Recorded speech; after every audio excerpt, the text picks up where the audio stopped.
বিভিন্ন চাকরি থেকে, বিভিন্ন সরকারি চাকরি থেকে, সেটা পুলিশের চাকরি বলুন, মাস্টারের চাকরি বলুন, পৌরসভার চাকরি বলুন, আশা কর্মীর চাকরি বলুন, ডাক্তারদের চাকরি বলুন, যে কোনো বিষয়ে আজকে যে তালিকা আপনারা দেখছেন, এসটি সিটে, শিডিউল ট্রাইব সিটে যে সমস্ত নাম আপনারা দেখতে পাচ্ছেন, সেখানে সহজে অনুমান করতে পারছেন, সেখানে মাহাতো, মন্ডল, রায়, বিশ্বাস, মজুমদার, ঘোষ, খাতুন, শর্মা, ভার্মা, দাসগুপ্তা ইত্যাদি এই সমস্ত আদিবাসীদের প্রভাবই দেখা যাচ্ছে।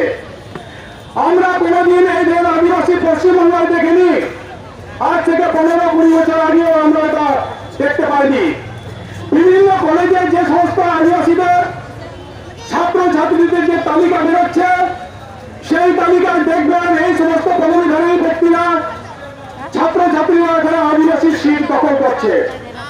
সুতরাং বন্ধু, আজকে যে ভারতের গভর্নমেন্ট আদিবাসী উন্নয়নের জন্য, আদিবাসী ছেলেমেয়েদের লেখাপড়ার জন্য যে সংরক্ষণ ব্যবস্থা করেছিল, সেই সংরক্ষণ আদতে আমাদের আদিবাসীরা কোনো উপকারে আসছে না।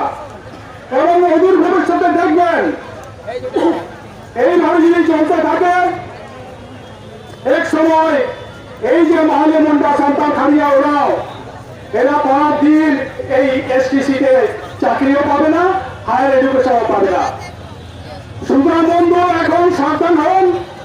আমরা বিভিন্ন আদিবাসী কমিউনিটি আজকে যেখানে এসেছি, আমরা যদি একতা হই, আমরা অবশ্যই এগুলোকে আমরা নির্মূল করতে পারবো বলে আশা রাখছি।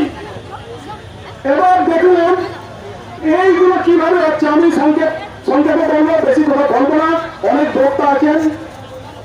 এখানকার বর্তমান রাজ্য সরকার যে পঞ্চায়েত থেকে যে সার্টিফিকেট দিচ্ছে, সেখানে কোন রকম কোন ব্যক্তি আদিবাসী কি না সে কোন সময় তদন্ত করে দেখছে না।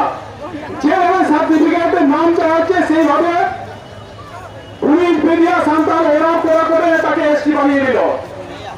এই যে রাজ্য সরকারের একটা মানে নেগলিজেন্সি, এই নেগলিজেন্সির কারণে এবং এখানকার যে ক্ষমতাসীন দল